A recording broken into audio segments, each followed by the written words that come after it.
Hola, buenas noches a todos. Les doy la más cordial bienvenida a esta plática que vamos a tener el día de hoy, esta sesión sobre el plan de cuidados a un paciente pediátrico con una fractura. Sabemos que las fracturas son muy frecuentes en los niños y nosotros como enfermeros tenemos el gran trabajo de dar estas intervenciones de manera oportuna para que llevemos a un exitoso tratamiento médico del paciente. Las fracturas de radio y cúbito diaficiarias son la tercera fractura más frecuente en la población infantil y representan del 13 al 40% en todas las fracturas que presentan los niños. Aproximadamente el 50% de estas fracturas ocurren en niños menores de 8 años. Esto tiene sentido ya que son generados por mecanismos frecuentes en caídas, por accidentes en el hogar o por realizar actividades deportivas. También pueden darse por mecanismos indirectos sobre la palma de la mano o en el dorso. El tratamiento va a depender de la edad y también el tipo de desplazamiento y son muy válidos el manejo conservador o el manejo quirúrgico. Cualquiera de los dos pueden ser una opción de tratamiento. Pueden incluso en el tratamiento quirúrgico hacer una fijación de clavos intramedulares y utilizar algún otro aparato ortopédico.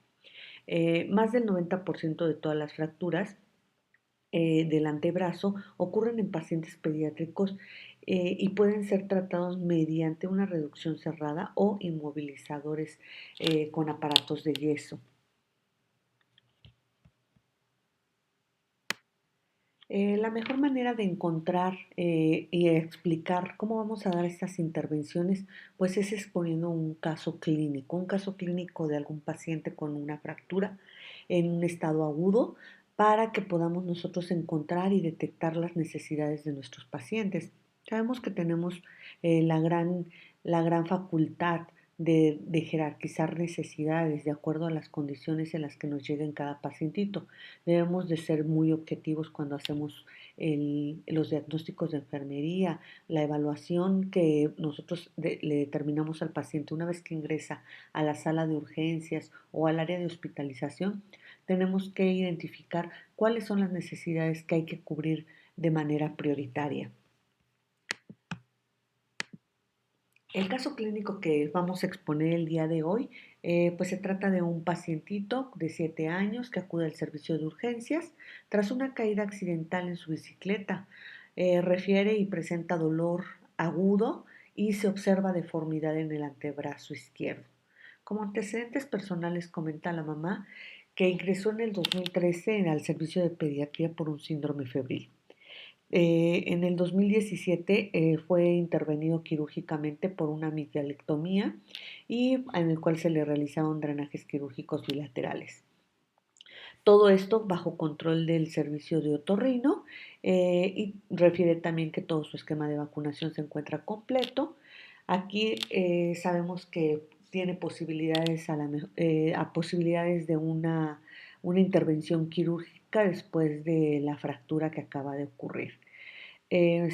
Actualmente nos refiere a la mamá que no está bajo ninguna medicación y niega cualquier tipo de alergias. Todo esto debe de ser considerado de manera puntual, ya que nosotros vamos a dar los cuidados y vamos a dirigir todo el tratamiento médico para que este niño pueda ser manejado de una manera óptima.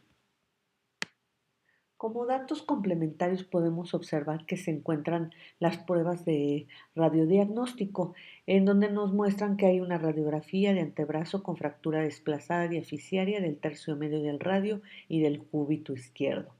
Dentro del diagnóstico se confirma la fractura, podemos ver que el pacientito refiere dolor, deformidad, entonces sabemos que seguramente van a hacer alguna reducción quirúrgica. Tenemos que preparar a este paciente para el evento quirúrgico, pero mientras hay que dar tratamiento a sus necesidades. Y vamos a trabajar y vamos a generar un plan de cuidados. Este plan de cuidados debe de estar eh, debe de estar de inicio traspolado bajo necesidades y vamos a cubrir las necesidades de manera jerárquica. Podemos ver que nuestra primera necesidad y como prioridad tenemos el dolor. El dolor. Como diagnóstico de enfermería vamos a encontrar que se encuentra dolor agudo relacionado con agentes lesivos físicos manifestados por informe verbal de dolor. O también podemos identificar a veces en el paciente las fases álgicas. Recordemos que a veces los niños no son tan sociables o hay unos muy extrovertidos, no todos te van a verbalizar el dolor, algunos va a ser a través del llanto. Nosotros tenemos que tener muy alerta todos estos sentidos para poder identificar las necesidades de nuestros pacientes y no desviar la atención en otras necesidades, porque a veces vemos la deformidad y queremos inmediatamente atender piel, atender la inmovilidad del paciente y dejamos que sufra este pacientito el dolor mientras atendemos otras necesidades. Entonces debemos de ir priorizando la necesidad de nuestro paciente para dar atención de manera oportuna. Dentro de los resultados que vamos a buscar una vez que detectamos o hacemos un diagnóstico de enfermería, va a ser el control del dolor con acciones personales para controlar el dolor. Puede ser el dolor por efectos nocivos o efectos lascivos también, ¿no? Observados o referidos sobre las emociones y la conducta. Lo que mencionábamos hace rato, ¿no? Que va a ser a lo mejor el paciente no nos los va a verbalizar, pero sus facies pueden ser álgicas y vamos a medir el nivel del dolor. Esto va a ser a través de escalas de medición, donde le podemos preguntar al niño que del 1 al 10, ¿cuál es su nivel del dolor? 10 como máximo. También esto tiene que ser considerado de acuerdo a la edad del paciente.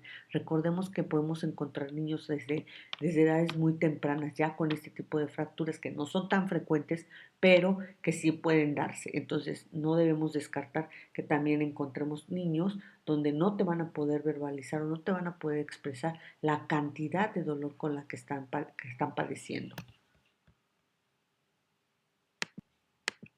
Para las intervenciones de enfermería encontramos las intervenciones primordialmente pues manejo del dolor. Este va a ser buscar el alivio del dolor o disminución del dolor a un nivel de tolerancia que sea aceptable para el paciente. Como segundo, podemos utilizar asegurándonos que el paciente reciba los cuidados analgésicos correspondientes.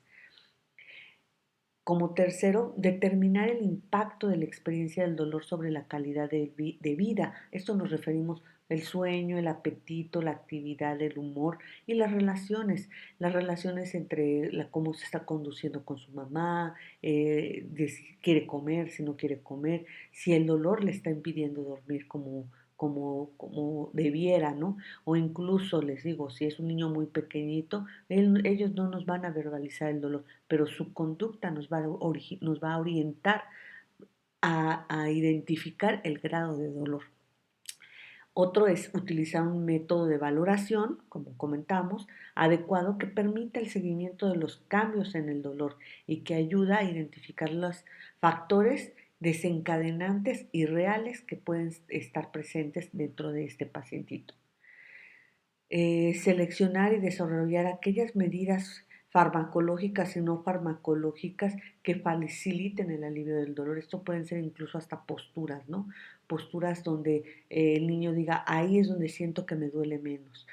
Posiblemente como todavía no entra a quirófano, nada más tenga un inmovilizador temporal en lo que el paciente entra a quirófano, si es que fuese intervenido o si es que fuese incluso aceptado en una sala quirúrgica para poder hacer una reducción cerrada. Recordemos que las reducciones cerradas también se realizan en el quirófano, ya que este paciente se tiene que someter a una sedación para que tolere este tratamiento, porque es muy doloroso. Por otro lado, podemos determinar la selección del analgésico. Aquí sabemos que tenemos narcóticos, no narcóticos, antiinflamatorios, no esteroides. Aquí es bien importante que nosotros como enfermeras identifiquemos qué analgésicos vamos a suministrar primero. Seguramente no va a tener un solo analgésico, seguramente va a tener un desinflamatorio, analgésico y vamos a tener que nosotros tener el criterio para determinar cuál vamos a pasar primero, no pasarlos al mismo tiempo, dar oportunidad entre uno y otro para que no se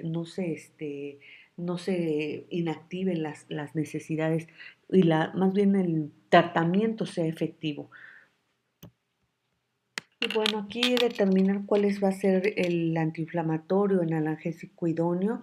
Sabemos que tenemos antiinflamatorios eh, que son conocidos como los AINES, que son inflamatorios no esteroideos, y dentro de estos está el ibuprofeno, el naproxeno, que pueden ser empleados para estos pacientitos. Recordemos que el idóneo sería el ibuprofeno por la edad del paciente. Los naproxenos los tratamos de dejar en pacientes mayores de 16 años, pero evitar el consumo inadecuado, ya que podemos también ocasionar lesiones ya de tipo gástricas. Entonces hay que buscar los analgésicos idóneos. Sabemos que nosotros no indicamos el tratamiento como tal, pero sí tenemos que tener el conocimiento de cuáles van a ser los idóneos para la edad de nuestro pacientito. Ujú. Entonces, aquí tenemos que tener el conocimiento de qué tipo de analgésicos y antiinflamatorios son los pertinentes para nuestros pacientes. Otro diagnóstico en el que vamos a poder identificar o que tenemos es el riesgo del síndrome de desuso manifestado por inmovilización mecánica. Aquí ya no estamos utilizando un diagnóstico real, aquí estamos utilizando ya un diagnóstico de riesgo, que bien sabemos que una vez que el pacientito sea intervenido o sea tratado ya en la sala quirúrgica donde le van a poner el inmovilizador, vamos a tener un tiempo considerable donde el niño no va a tener movimiento en ese brazo. Entonces tenemos que considerar que puede haber un riesgo por desuso. Eh, los resultados que vamos a buscar es pues evitar consecuencias de la inmovilidad fisiológicas y ir valorando el grado de compromiso del funcionamiento fisiológico debido a la alteración de la movilidad física. Estos son los resultados que nosotros tendremos que ir evaluando. Recuerden que los resultados tendremos que irlos evaluando de acuerdo a una escala y a una medición con la puntuación Diana. Eh, en el control del riesgo también podemos encontrar que vamos a encontrar acciones para eliminar o reducir la amenaza para la salud reales, personales y modificables. ¿Estas cuáles pueden ser? Si tenemos un aparato de yeso que va a impedir la movilidad, a lo mejor existen ejercicios que nos permitan tener evitar lesiones o alguna situación en la que ponga el riesgo el, el riesgo sanguíneo dentro de las extremidades, cómo tiene que movilizar los deditos a cada momento, una posición de 30 a 45 grados, utilizar almohadillas para mantenerlos ligeramente elevado a la extremidad. Entonces, todas estas condiciones nosotros tenemos que ir orientando tanto al familiar como al pacientito. Recordemos que cuando tenemos niños tenemos que ser muy puntuales con las indicaciones o con las intervenciones que vamos a tener en los cuidados de enfermería con los papás, porque ellos son los que nos van a estar ayudando para que se dé cumplimiento a esta labor, sin dejar a un lado al paciente. El paciente también tiene que colaborar y también tiene que participar dentro de su tratamiento. Recordemos que entre más orientemos a este niño, va a colaborar más. Los niños de estas edades en las que se presentan este tipo de padecimientos, que es más frecuente en estos niños, ya tienen esa conciencia de colaborar, de ayudar, de decidir incluso en qué momento van a elevar el bracito, en qué momento van a hacer sus ejercicios con pelotita de los dedos para evitar movimientos que atrofien sus dedos o que causen más inflamación. Aquí pues entonces vamos a utilizar pues terapia de ejercicio, movilidad articular, realizar movimientos corporales activos o pasivos para mantener y restablecer la flexibilidad articular, esto principalmente en los dedos, y determinar las limitaciones del movimiento articular y actuar sobre la función. Explicar al paciente familiar el objeto y el plan de los ejercicios que se pretenden llevar a cabo. Poner en marcha las medidas del control del dolor ante la comezón o el ejercicio de las articulaciones. Recuerden que siempre cuando existe un aparato de yeso puede haber incluso mucha molestia en la piel. Ese puede ser otro diagnóstico de enfermería. El cuidado de la piel que se debe de mantener para estos pacientitos, pero ahorita podemos tocar ese tema. Mientras también debemos de considerar que al proporcionar el alta del paciente, dar las instrucciones escritas sobre los ejercicios que tienen que realizar. Para que no exista ninguna tela de duda donde la mamá, el cuidador o el responsable de este pacientito obvie estos ejercicios. Recordemos que es bien importante prevenir las úlceras por presión. Estas ya entrarían dentro de la escala del cuidado de la piel, ¿no? Donde tenemos que evitar que existan estas úlceras por presión y que nos permitan o que favorezcan algún proceso infeccioso.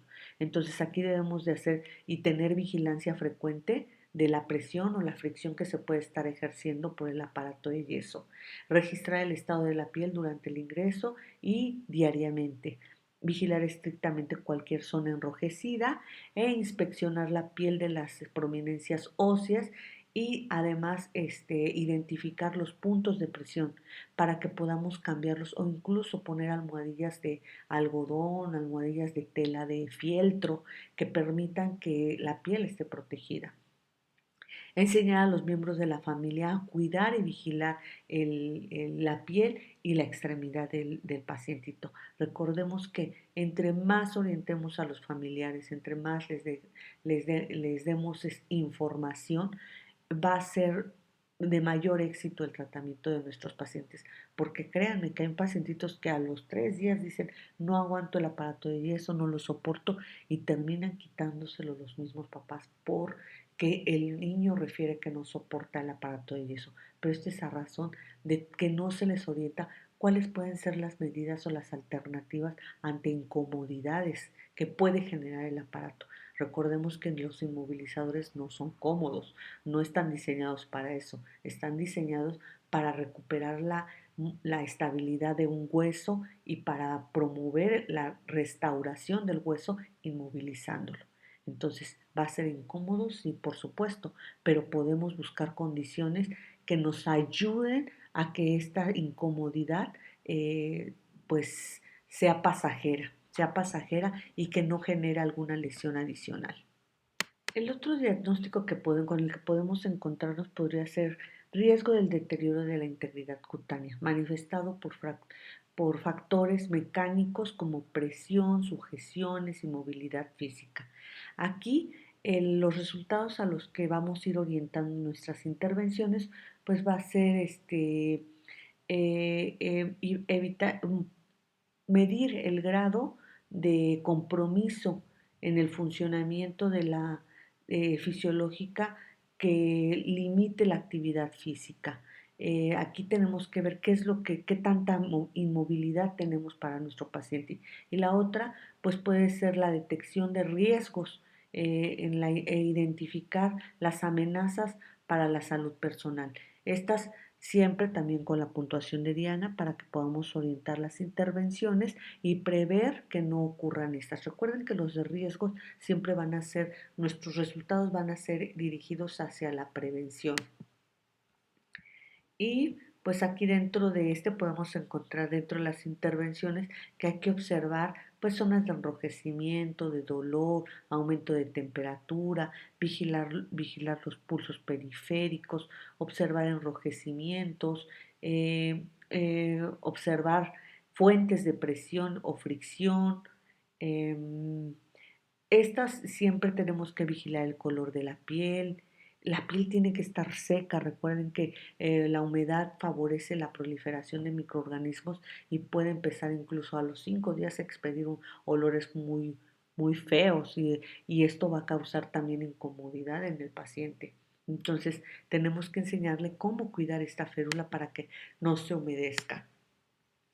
Y bueno, como conclusiones podemos decir que el éxito de los cuidados siempre va a radicar fundamentalmente en la prevención de las posibles complicaciones, de tal forma que si realizamos las intervenciones y promovemos el bienestar, el confort y el apego a la terapéutica, vamos a estar seguros de que los resultados van a ser favorables para los pacientitos. Esto nosotros como enfermeros tenemos que ser bien conscientes y hacer conciencia a los papás. Recuerden que si orientamos y si damos la información correcta a los familiares para que nos ayuden a cuidar todo este, todo este proceso de enfermedad del paciente y que ellos entre menos dudas tengan, menos temor van a generar, van a podernos ayudar mejor para la rehabilitación de este paciente. Recordemos que ese es otro tema. Ya una vez que está resuelta la fractura, va a entrar el paciente en un proceso de rehabilitación. Entonces, seguramente son tratamientos largos, son tratamientos en los que siempre las intervenciones de enfermería son fundamentales y que vayan acompañados del tratamiento médico va a generar que el niño restablezca su salud de manera exitosa. Y pues eso es todo, agradezco mucho su atención y fue un placer haber estado con ustedes. Que tengan muy buena noche, hasta luego.